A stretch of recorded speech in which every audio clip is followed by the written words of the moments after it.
Al Cierre con Andrés Mompotes. Bienvenidos a un nuevo episodio de Al Cierre. Hoy es viernes 3 de agosto del 2018 y les habla Andrés Garibello desde el corazón de la redacción del Tiempo. Vamos a hablar de temas muy importantes como el desafortunado secuestro de 4 uniformados y 2 civiles en Chocó. También en qué va el caso por el asesinato de la porrista de Millonarios.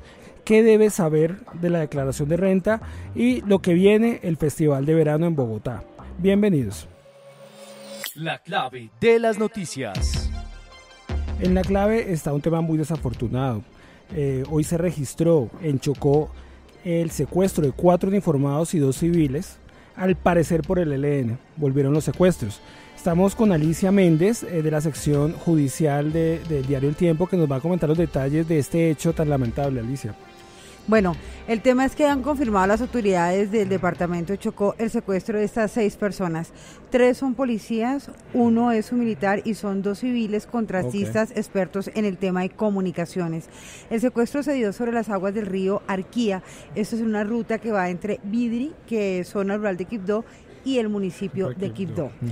Han dicho las autoridades al término de un consejo de seguridad hace algunos minutos que los 4 uniformados estaban de civil, por lo que para ellos se convierte en una clara violación a los protocolos del derecho internacional humanitario. Claro. Punto número 2, el soldado, que ha sido identificado como Jesús Alberto Ramírez Silva, venía con carácter de urgencia hacia Quibdó porque sufre de paludismo y está en una etapa muy fuerte de la enfermedad y era prioritario atenderlo. Claro. No lo habían podido sacar en helicóptero por las condiciones climáticas. Y los 3 policías que fueron identificados como el intendente Wilber Rentería, el subintendente Luis Carlos Torres y el patrullero Jemison Leandro Gómez venían de hacer unos trabajos en este corregimiento allí en zona rural de Quibdó. Alicia, y bueno, ¿y qué se sabe de los autores?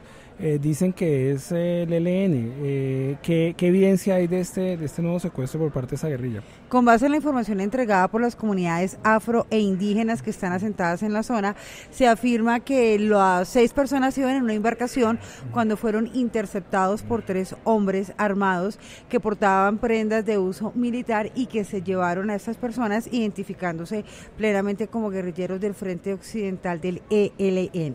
En este momento hay unas grandes operaciones de búsqueda, pero han señalado que la prioridad es tratar de hacer un candado para que se sientan presionados y liberen a los secuestrados y así se evite una confrontación armada que ponga en riesgo la vida de los plagiados. ¿La Cruz Roja no se ha pronunciado aún sobre este tema, Alicia, o todavía no ha dicho nada sobre? El gobernador encargado del departamento de Chocó ya buscó un contacto con el Comité Internacional de la Cruz Roja y con la Defensoría del Pueblo para que se busque un apoyo humanitario y ellos en la zona logren un contacto con la guerrilla y así puedan tratar de buscar una liberación en el menor tiempo posible. Bueno, Alicia, cabe recordar que este hecho se da horas después de haber terminado el ciclo definitivo en la era Santos con el ELN, donde no se llegó al acuerdo del cese bilateral, no se llegó avanzó en algunas cosas, pero bueno, el ELN queda otra vez de cara al nuevo gobierno con secuestro y tal de estos 4 uniformados. Yo creo que el panorama del ELN, de lo que sigue, es complicado, ¿no? Se cierran mismo las puertas. Los expertos que estuvieron en la mesa de negociación en este 6º ciclo afirman que la guerrilla fue muy testaruda frente al tema de dejar de secuestrar precisamente y desarrollar algunas actividades de orden público frente a la infraestructura petrolera, por ejemplo, que por eso no se logró una negociación. Con el gobierno de Duque puede ser más complejo el tema, claro, porque Duque ha dicho yo no negocio si el ELN no se concentra en un punto. Y hoy hablábamos con el ministro de Defensa, Luis Carlos Villegas, quien aseguró que el ELN está convirtiéndose en una máquina de guerra, de violencia, y que no ha tenido en cuenta de que en este momento ni en Latinoamérica ni en ningún lugar del mundo se llega al poder a través de las armas y claro, que ha perdido una gran oportunidad de negociación con el gobierno Santos. Sí, yo creo, Lisa, que vienen horas difíciles, más difíciles aún para la guerrilla ahorita que el 7 de agosto se posesiona el nuevo presidente. Bueno, pero seguiremos todo lo que pasa con estos uniformados, con este civil, secuestrados en Chocó, en eltiempo.com y de la sección justicia del Tiempo. Muchas gracias, Alicia, por su información. A ustedes. Lo más leído en eltiempo.com. En lo más leído en eltiempo.com está el seguimiento a la captura del señor Hugo Zabaleta, presunto autor del asesinato de Luisa Fernanda Ovalle, que recordemos fue hace 4 años. Ella era porrista de Millonarios y durante 4 años se preguntaba a la gente dónde estaba el asesino, porque me acuerdo muy bien que las cámaras veían todo el modus operandi de este señor, se veía claramente y al parecer se había esfumado. Estamos con Óscar Murillo de la sección Bogotá, que ha ido a las audiencias, que ha seguido el caso durante mucho tiempo, el caso de Luis Fernando Valle, que nos va a comentar, bueno, ¿qué pasó hoy con el señor Hugo Zabaleta, de 30 años? Bueno, Andrés, a Hugo lo capturaron ayer en la carrera 13 con calle 23 en el centro de Bogotá. La policía lo hizo después de una orden de captura que se expidió el 18 de julio de este año y fue imputado, ya le imputaron el cargo de homicidio agravado esta mañana en la sala 219 en los juzgados de Palo Quemado y fue cobijado con medida de aseguramiento. Ya es indicado de haber sido el responsable de atentar contra la vida y pues posteriormente el homicidio de Luisa. En el 2013, recordémoslo, se sucedieron los hechos. Eso fue hace 5 años, ¿no? Sí, Bueno, ya casi 5 años. Había dicho 4 años, entonces son 5 años. Son 5 años. Fue el ataque el 30 de noviembre y ella perdió la vida el 1 de diciembre. Y todos los hechos, de acuerdo a lo que ha expuesto la Fiscalía en este proceso, sucedieron en medio de un atraco. Ya la policía y la Fiscalía se basa en los testimonios de algunos testigos y en las cámaras de videovigilancia que captaron algunas imágenes, como usted lo decía, pues para llegar hasta este hombre, una persona que se desempeña como tatuador y que tiene 30 años de edad. Bueno, ¿y qué se sabe qué pasó con el señor durante estos últimos 5 años? Bueno, ahí yo recordemos un poco el caso. Me acuerdo mucho, era un parque, era en un momento oscuro, se le acercó el señor y fue apuñaleado, ¿no? Sí, ella recientemente había entrado a trabajar con LG como promotora de ventas y llevaba consigo algunos dispositivos de estos de alta tecnología. Iba para su casa en el barrio Castilla y tomó un atajo por un parque que se llama de Los Ángeles, que es oscuro, que es un poco inseguro, que la comunidad lo tiene identificado como un sector por el que no se debería transitar, y fue abordada presuntamente por esta persona, quien, de acuerdo a las investigaciones, la arrojó al piso antes de agredirla con un cuchillo, ¿no? A la altura del tórax, quitándole la vida. Hoy en la audiencia escuchábamos los testimonios, o pues el relato de la fiscal del caso, en la que decía que las manos de la víctima fueron heridas en medio de su defensa, y un testigo clave, por decirlo de alguna manera, el testigo estrella del caso, es un hombre que se fue en ese momento a realizar sus necesidades fisiológicas a un caño muy cercano donde sucedieron los hechos, y quien al parecer fue quien vio todos los sucesos. Okay. ¿Qué pasó entonces repito la pregunta, ¿qué pasó con Zabaleta durante esos 5 años? Bueno, ¿no se sabe?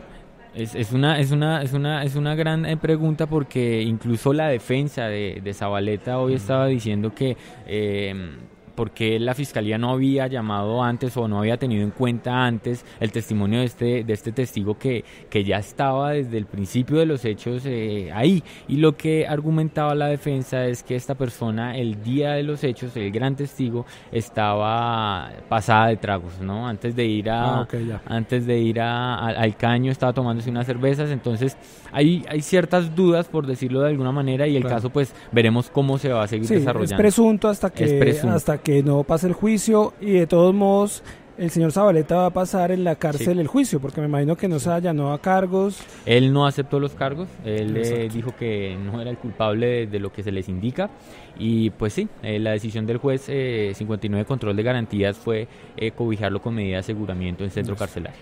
Bueno, muchas gracias, Óscar. Seguiremos paso a paso lo que pasa con este caso en eltiempo.com. Muchas gracias, Óscar. Bueno, Andrés. La cifra del día. La cifra del día: 2.600.000 personas en Colombia deben declarar renta. ¿Qué debe hacer y qué no debe hacer al momento de diligenciar los formularios de la DIAN, etcétera?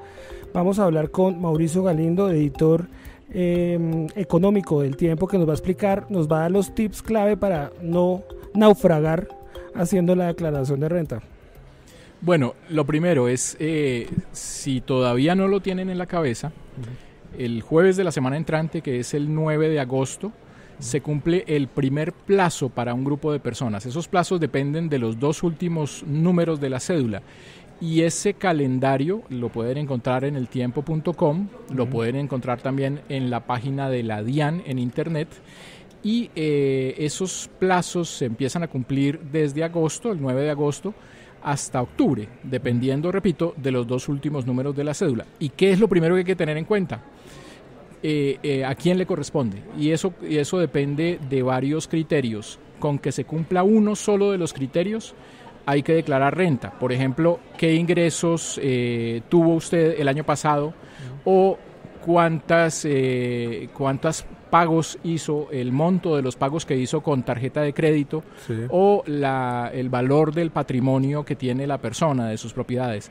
Eso también se puede consultar en los diferentes artículos que se han publicado en eltiempo.com.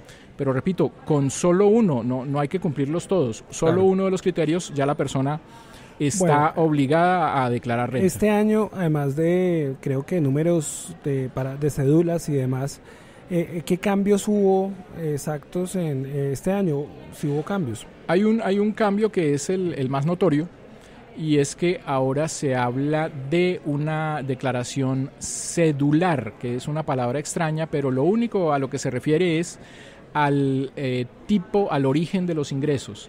Eso que en ese sistema cedular llaman cédulas, no es el documento de identidad, sino el origen de los ingresos. Por ejemplo, ingresos laborales, eso es una cédula. Una cédula es una de los grupitos de casillas que hay en el formulario.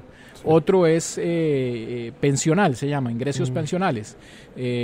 Otro es ingresos de capital. Ingresos de capital, por ejemplo, son las personas que tienen arrendadas casas o apartamentos y reciben esos ingresos.